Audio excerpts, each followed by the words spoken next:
Peter and Wendy by J.M. Barrie. Chapter 12. The Children Are Carried Off. The pirate attack had been a complete surprise, a sure proof that the unscrupulous Hook had conducted it improperly, for to surprise redskins fairly is beyond the wit of the white man. By all the unwritten laws of savage warfare, it is always the redskin who attacks, and with the willingness of his race he does it just before the dawn, at which time he knows the courage of the whites to be at its lowest ebb. The white men have in the meantime made a rude stockade on the summit of yonder undulating ground, at the foot of which a stream runs, for it is destruction to be too far from water. There they await the onslaught, the inexperienced ones clutching their revolvers and treading on twigs, but the old hands sleeping tranquilly until just before the dawn. Through the long black night the savage scouts wriggle, snake-like, among the grass without stirring a blade. The brushwood closes behind them as silently as sand into which a mole has dived. Not a sound is to be heard save when they give vent to a wonderful imitation of the lonely call of the coyote. The cry is answered by other braves, and some of them do it even better than the coyotes, who are not very good at it. So the chill hours wear on, and the long suspense is horribly trying to the pale-face who has to live through it for the first time. But to be the trained hand, those ghastly calls and still ghastlier silences are but an imitation of how the night is marching. That this was the usual procedure was so well known to Hook that in disregarding it, he cannot be excused on the plea of ignorance. The pickaninnies, on their part, trusted implicitly to his honor, and their whole action of the night stands out in marked contrast to his. They left nothing undone that was consistent with the reputation of their tribe. With that alertness of the senses, which is at once the marvel and despair of civilized peoples, they knew that the pirates were on the island from the moment one of them trod on a dry stick. And in an incredibly short space of time, the coyote cries began. Every foot of ground between the spot where Hook had landed his forces and the home under the trees was stealthily examined by braves wearing their moccasins with the heels in front. They found only one hillock with a stream at its base, so that Hook had no choice. Here he must establish himself and wait for just before the dawn, everything being thus mapped out with almost diabolical cunning. The main body of the redskins folded their blankets around them, and in the flagrant manner that it is to them, the pearl of manhood squatted above the children's home, awaiting the cold moment when they should deal pale death. Here dreaming, though wide awake, of the exquisite tortures to which they were to put him at break of day, those confiding savages were found by the treacherous Hook.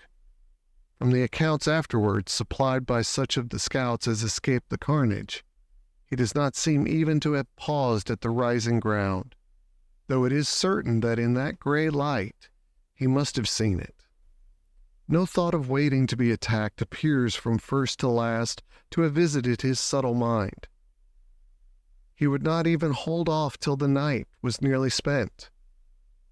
On he pounded with no policy but to fall to. What could the bewildered scouts do, masters as they were of every warlike artifice save this one, but trot helplessly after him, exposing themselves fatally to view, the while they gave pathetic utterance to the coyote cry.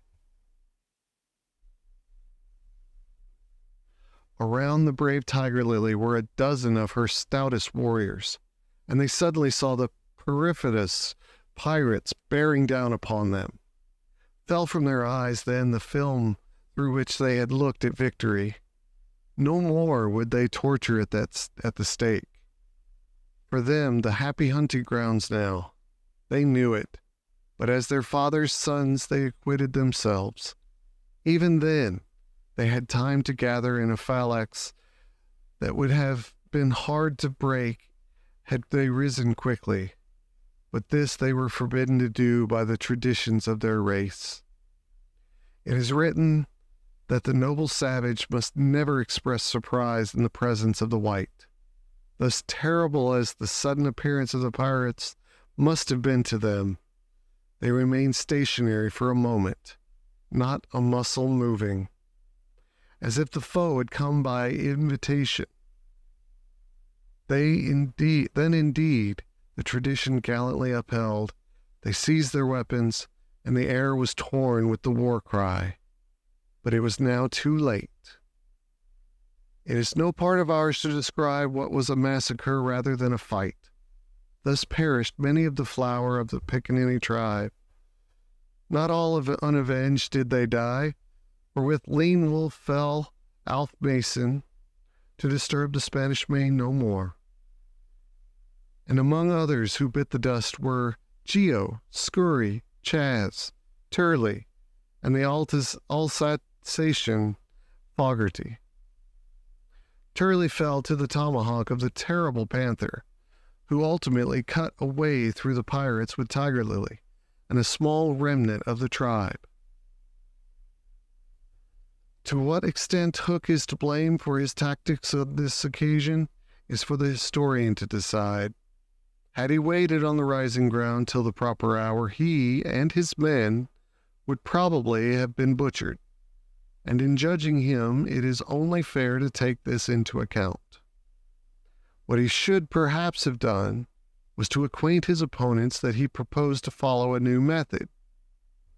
On the other hand, this, as destroying the element of surprise, would have made his strategy of no avail, so that the whole question is beset with difficulties.